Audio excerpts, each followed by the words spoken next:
நீங்கள் ரொட்டீனாக ஜீவசமாதிக்கு போனீங்கன்னா உங்கள் ஆறா இங்கே தூய்மை ஆகிக்கிட்டே இருக்கும். இதனால தான் ஜீவசமாதி போன உடனே சில பேருக்கு அப்படியே கூஸ் பம்ப்ஸ் வரும். சில பேருக்கு உடனேயுமே அவங்களுடைய பிரெயினெல்லாம் அப்படியே தெளிகிற மாதிரி இருக்கும்.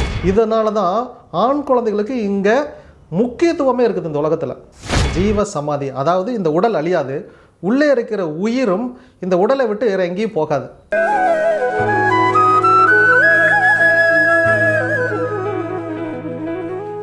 ஜீவசமாதி அப்படின்னா என்ன அப்படின்னா, இந்த சித்தர்கள் தங்கள் உடலை அழியாத ஒரு நிலைக்கு கொண்டு போகக்கூடிய ஒரு ஆட்டோமேட்டட் மோடுக்கு பேர் தான் ஜீவசமாதி. அதாவது இந்த உடல் அழியாது, உள்ளே இருக்கிற உயிரும் இந்த உடலை விட்டு வேறு எங்கேயும் போகாது.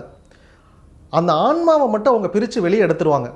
ஆன்மா வெளியெடுத்து இப்போ தன்னுடைய சக்தியை அபரிவிதமாக இந்த இடத்துல பரவிக்கிட்டே இருக்கும். உங்களுக்கு ஈஸியாக புரியும்னா, இந்த இடத்துக்கு ஒரு வைஃபை மோடம் வச்சு இந்த வைஃபை அலைகளை நான் பரவ விட்டேன்னா இந்த ஏரியாக்குள்ளே மட்டும் வைஃபை ரேடியேஷன் இருக்கும். இதே போல் அந்த ஜீவசமாதியுடைய சித்தர்கள் அவங்கள சுற்றி கிட்டத்தட்ட ஒரு 15 கிலோமீட்டருக்கு அவர்களுடைய அலைகள் இருக்கும். நீங்கள் அதற்குள்ளே போகும்போது உங்களுடைய ஆறா இங்கே தூய்மையானதாக மாற்றப்படும். இதனால தான் ஜீவசமாதி போன உடனே சில பேருக்கு அப்படியே கூஸ் பம்ப்ஸ் வரும். சில பேருக்கு உடனேயுமே அவங்களுடைய பிரெயினெல்லாம் அப்படியே தெளிகிற மாதிரி இருக்கும். இந்த மாற்றங்கள் ஏன் உடனுக்குடன் நினச்சதுன்னா, அந்த ஆறா கூட உங்களுடைய ப்ளூடூத் டிவைஸ் கனெக்ட் ஆயிருச்சுன்னு அர்த்தம். இப்போ நீங்கள் மீண்டும் வரும்போது உங்களோட புது ஆளாக நீங்கள் வீட்டுக்கு திரும்ப வருவீங்க. அப்போ 3 மாதத்துக்கு ஒரு தடவை நீங்கள் ரொட்டீனாக ஜீவசமாதிக்கு போனீங்கன்னா உங்கள் ஆறா இங்கே தூய்மை ஆகிக்கிட்டே இருக்கும். அதன் பிறகு உங்களுடைய ஆத்மா பரமாத்மா கிட்ட போகிறதுக்கு ரெடி ஆகிக்கிட்டே இருக்கும். இது ஜீவசமாதி வழிபாடு. நம்மளுடைய கேளைக்கியர் எந்த ஊர்லேயும் ஜீவசமாதி அடையலை. இவர் என்னுடைய கனவில் வந்த ஒரு அசிரியரின் உருவம்.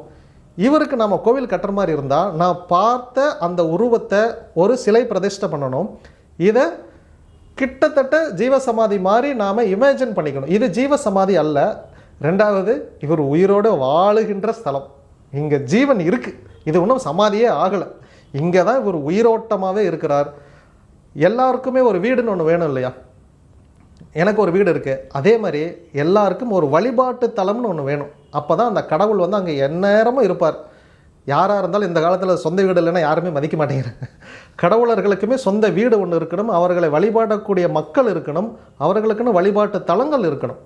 அதை மாதிரி கேளக்கியருக்கு நாம் ஒரு வழிபாட்டு தலம் கட்ட போகிறோம். இது வழக்கமாக இருக்கக்கூடிய கோவில்களுக்கும் ஜீவ சமாதிகளுக்கும் இடைப்பட்டதாக புதிதாக ஒன்று தான் நம்ம உருவாக்க போகிறோம். இங்கே சக்தி பிரளயமாக இருப்பார்.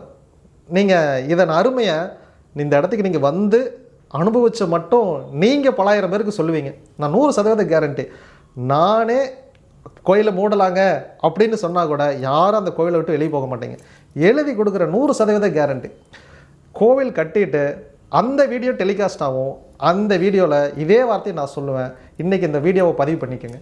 கேளக்கியர் சித்தர் அப்படிங்கிறவர் இம்மைங்கிற இந்த வாழ்க்கைக்கும் மறுமைங்கிற அந்த வாழ்க்கைக்கும் 2 வாழ்க்கைக்குமே திறவுகோல் இவர் தான்.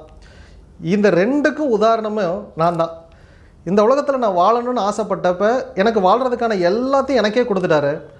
பிறகு நான் போதும், எனக்கு புண்ணியங்கள் என் அக்கௌண்ட்டில் நிறைய சேர்ந்துருச்சு, இதுக்கு மேலே நான் வாழ விரும்பலை, இன்னொரு பிறவி நான் எடுக்க விரும்பலை, எனக்கு இந்த ஜென்மத்தோடு போதும், இது எனக்கு கடைசி ஜென்மமாக மாற்றிருங்கன்னு சொன்னப்போ அந்த அருளையும் எனக்கு கேளக்கியர் சித்தர் கொடுத்தார்.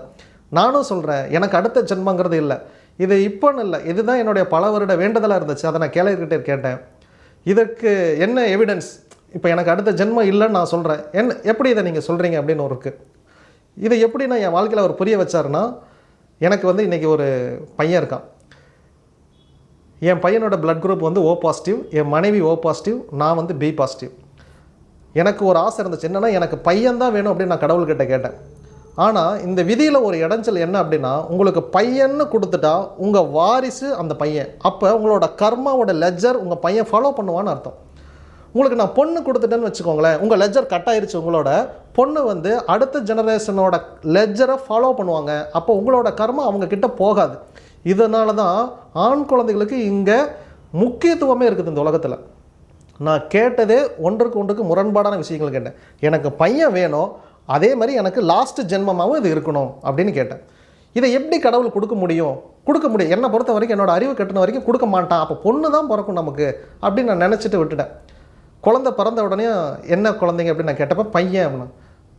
சரி, நமக்கு அடுத்த ஜென்மன்னு ஒன்று இருந்துருச்சு, சரி பரவாயில்ல, இன்னொரு தடவை பிறக்கணும் அவ்வளோதானே, பரவாயில்ல பிறந்துக்கலாம் அப்படின்னு நினச்சேன். இந்த கேளக்கியர் வழிபாடு பண்ணுறப்ப அவர் என்கிட்ட உணர்த்துறாரு, நீ தப்பாக கணக்கு போட்டுட்ட. என்னன்னா உன் பையன்தான், ஆனால் அவன் உன்னோட பிளட் குரூப் இல்லை, உன் மனைவியினுடைய பிளட் குரூப். அப்போ உன் மனைவியினுடைய கர்மாவை தான் அவன் டேலி பண்ணிட்டு போகிறான ஒழிய நீ கேட்டதின்படி உன் கர்மா அங்கே முடிஞ்சிச்சு, உன் வாழ்க்கை இதோட முடிஞ்சிச்சு தான், நீ அடுத்த ஜென்மம் எடுக்க போகிறதில்ல, இந்த ஜென்மத்தோடு நீ அடைஞ்சு மோட்சம் வரப்போகிற அப்படிங்கிறதையுமே அவர் கன்ஃபர்மேஷன் கொடுத்தார்.